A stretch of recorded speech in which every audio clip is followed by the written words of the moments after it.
every day, one by one, I'm gonna try every recipe of Laura, starting from the very beginning. Come, join me on my challenge. Let's go!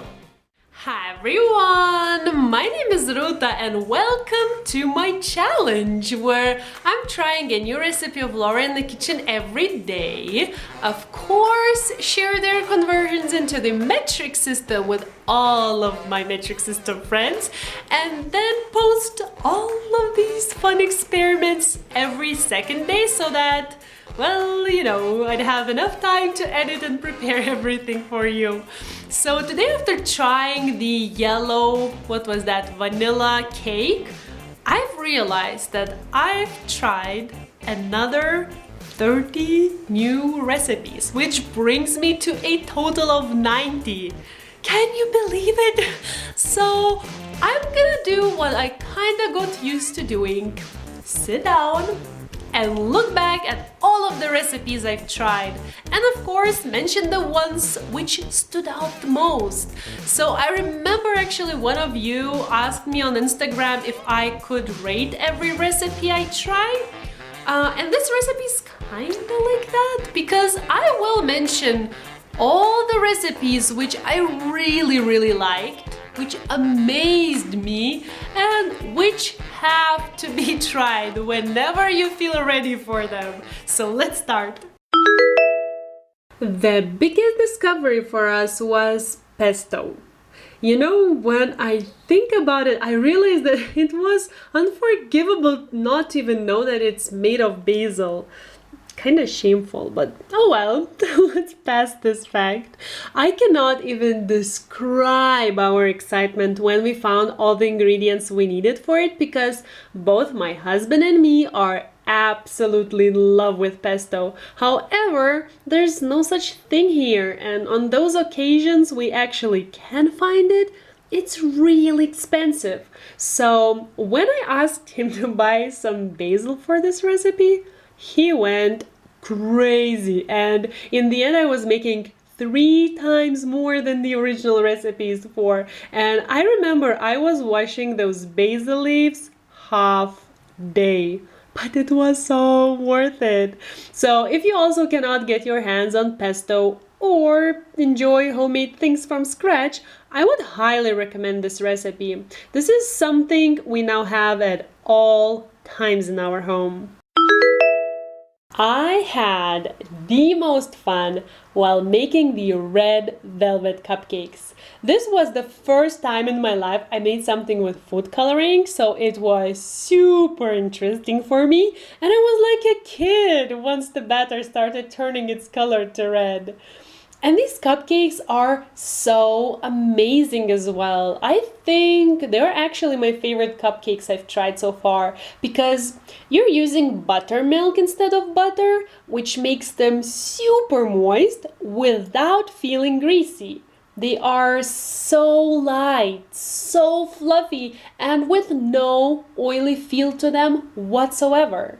And the most interesting part actually is that I absolutely love the frosting as well. Normally I never recreate the frosting just because it's usually too sweet and too, well, unnecessary for me. But for these guys, I had to do it. It's honestly half of the goodness. So once I made these in Lithuania for my family and friends, there was not one person who wouldn't like it. They disappeared in seconds. So if you feel like cupcakes, do give these ones a try, even if you don't have the food coloring. The taste of them with that frosting, oh, you won't regret it, I promise. This time it will be an interesting one because I have to say that the fanciest dish of them all was the white veggie pizza. Only because I didn't have any of the toppings and was making everything from scratch, including ricotta. I mean, come on. Do you know anyone else who's making cheese at home? I won't lie, feeling quite fancy right here.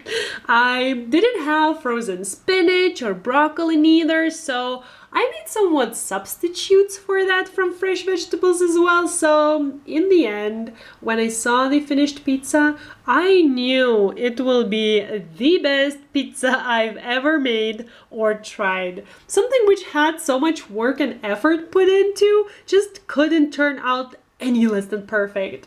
I have to admit that my husband's reaction to it was quite funny though. He looked at the pizza and then at me and then back at the pizza a couple of times before he took the first bite. Just because we never ever buy a pizza without some sort of meat on it, but with the first bite, a big thumbs up followed. So all in all, I would say this is a carnivore approved dish. If you do have access to the ingredients or feel as adventurous as I was that day, don't pass on this recipe. It's a great pizza. This one has to be the lemon meringue pie. Oh my goodness. It's something which you totally think you won't be able to make because it looks way too fancy to be made at home. But yet in the end, I was left with this amazing looking pie, which even made me kind of sad to cut into it, because when you see something like that, you don't want to ruin it, you just want to admire it. I'll admit, it wasn't something I'm used to, cause come on, it's a lemon pie. Pancake mean totally different things to me. Well, at least they used to, but now I'm totally in love with lemon anything. I could live without any desserts, so whenever I find something more on the tart side, I get really excited, and this pie is one of those. Really yummy lemon part, and I won't lie, a bit strange meringue part, but it looks so pretty. But I think it was because of the way I made it. Some of you guys gave me some great tips on how to improve it, so I'm really excited to try them out. It's the first time I won't mention a dessert here, which is pretty interesting. The dish that got the most admiration from everyone who tried it, including me, was Italian wedding soup. For me, it has the most special place in my heart right now because it reminds me of my childhood, as my mom used to make some similar soup with these little cute meatballs. It was, of course, a bit different, way simpler. However, it was the most special soup for me. Both my brother and I used to love it so much. And the moment I've tried this soup, I immediately remembered my mom's soup, which frankly I haven't had in years. So that's me. As for all the others, they were as impressed, especially because of the meatballs. They are crazy good. This whole soup is just amazing. So many flavors and amazing healthy ingredients that I actually made it a few times already, and we just cannot get enough of it. So if anything of what I just said feels appealing, you have to try this soup. It's honestly one of my favorite soups ever. Oh my goodness, you guys. This salad is to die for. Seriously. Not only you have all these amazing grilled veggies in it, but the dressing. It's the most amazing dressing I've ever had. And it has this one ingredient which was so interesting to find out about, and now I'm totally in love with it. It's oven roasted garlic head. It's actually very straightforward. You just take a garlic head, cut it in half, season with some salt and extra virgin olive oil, and then cook in an oven for, well, 45 minutes or so. As strange as it might sound, believe me, I know. It turns out into the most perfect, nutty, mildly garlicky goodness which is the base for the dressing. Oh, I love the salad so much. I honestly make it whenever someone new comes to visit me because I just want everyone to try it out. I haven't made it in Lithuania because I just had to. And the time for grilling the veggies is totally up to you. If you like to have more, well, a little bit more of the crunch and texture, then make it according to the recipe. And if you prefer a more cooked and softer vegetables, just grill them a little bit longer. But all in all, this is honestly the best salad I've ever had. It's my absolute favorite. As ashamed as I am, I actually love this category because I believe it reveals a really good recipe. And this time again, for the first time, it won't be a dessert. Oh my gosh, you guys, these Italian fried peppers are heavenly. So good. You cook them along with full cloves of garlic for about half an hour, and in that time, plain magic happens, okay? Plain magic. Everything caramelizes and becomes this amazing goodness, which you honestly kinda don't even want to share. I know, so bad, but so true. I totally advise adding even more garlic than the recipe calls for because they turn into these wonderful candy-like caramelized sweet little bites, which are just, oh, and as good as they go with any kind of dish. I actually prefer to eat them on their own, just with a really nice fresh piece of crunchy bread. Amazing! This dish, which is actually two recipes, is by far the winner this time. It's veggie pasta bake with bechamel sauce. It was quite funny when I was making the sauce, as I had very little experience with such a dish, and besides, it for some reason didn't smell that nice to me. However, overnight, it turned into the most remarkable thing ever. Once you make this super easy veggie pasta bake with a sauce, you are stunned. Well, the first bite is the most divine experience ever. The sauce is so velvety that you literally feel as if your tongue is petted. Such an amazing feeling. So soft, so silky, and at the same time, so flavorful. The veggies and the sauce give this bake loads of flavors, and another wonderful thing about it is that it feeds an army. You never even realize that there is no meat in it. Super filling. I believe this is one of the most informative categories because even though you may really like the dish, but if you actually cook it more than once, then you can understand that it really stood out to you. So, as I always have quite a few ones right here, I'll try to go through them a bit faster and not talk too much. Well, at least I will try about each one. However, I have to say in advance, I highly recommend all of them because they are all absolutely amazing. So let's start with the new ones, meaning the last 30 recipes I've tried. I've already mentioned that I've cooked red velvet cupcakes, grilled veggie pasta salad, and Italian wedding soup more than once.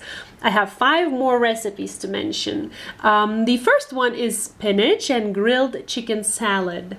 I love the marinade for the chicken in this recipe. I actually tend to go back to it every single time I'm short of time, but I want to pull together something nice, so I'll just boil some rice, make some quick salad, and then grill some chicken fillets with this marinade. You get tons of flavor with it and actually look pretty fancy because this is no ordinary chicken. The next recipe is fish piccata.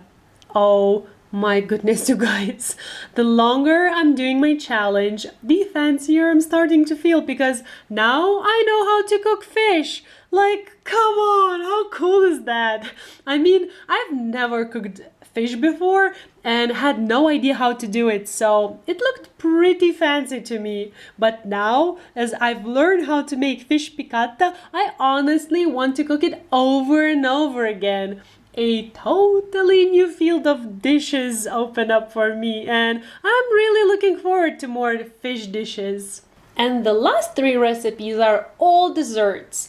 One of them is banana and chocolate chip muffins, which made me so excited, as apparently my husband loves banana desserts, and I actually started getting bored of making banana bread over and over again, though he's definitely not bored with it yet.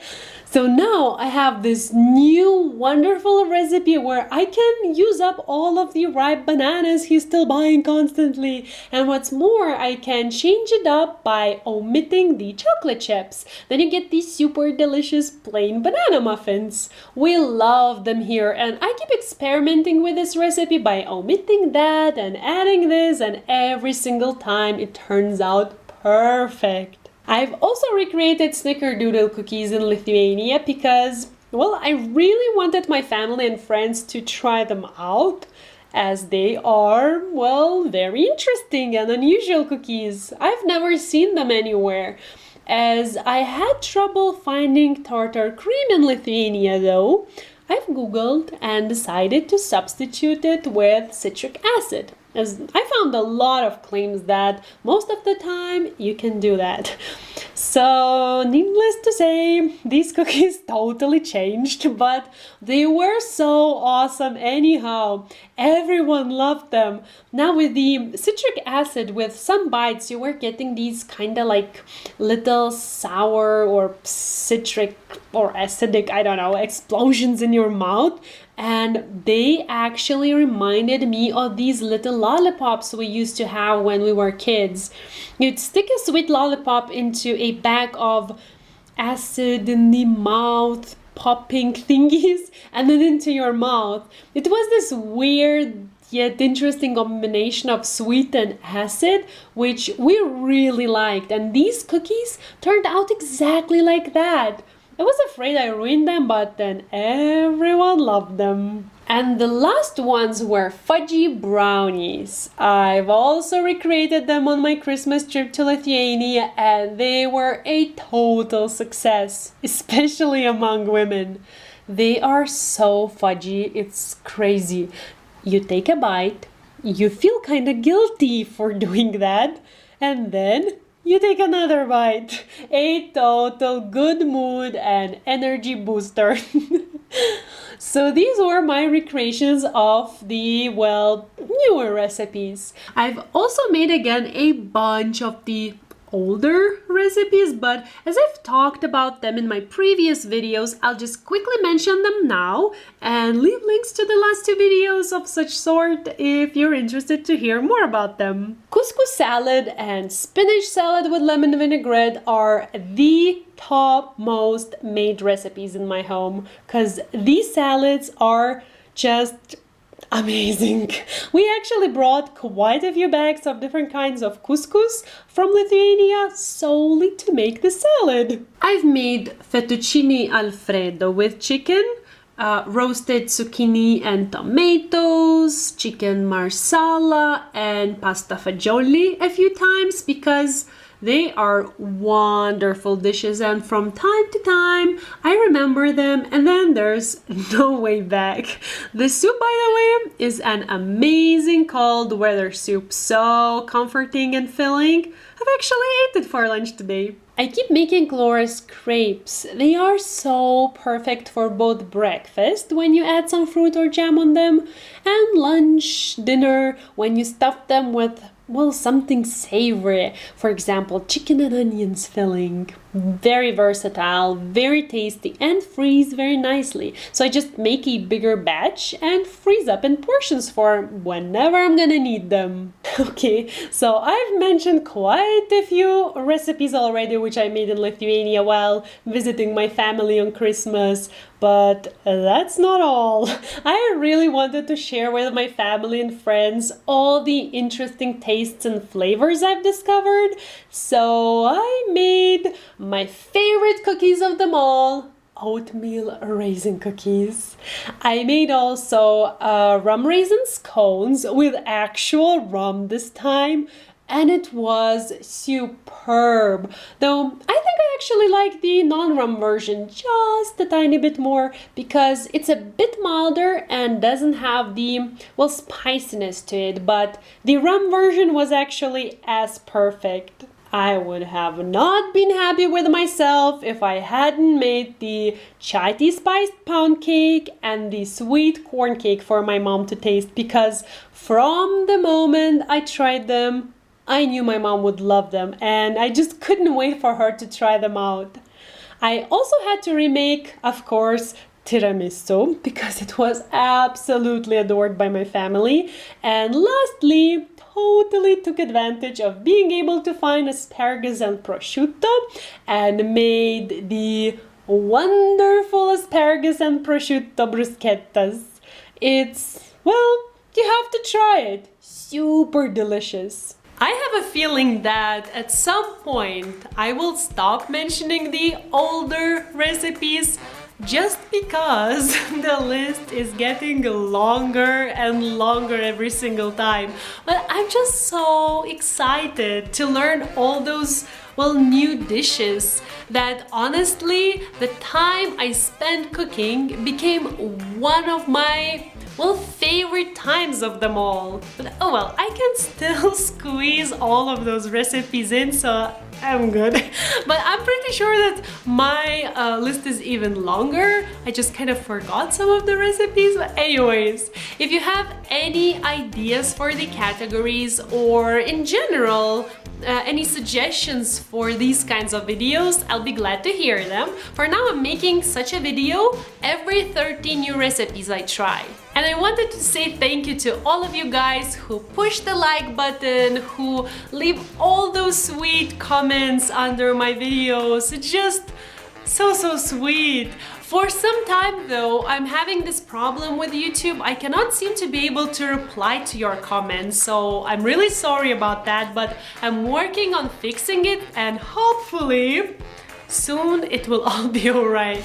But I just wanted you to know that I really appreciate all of your support, and it really motivates me to go on with my challenge, as well as, well, to smile from ear to ear.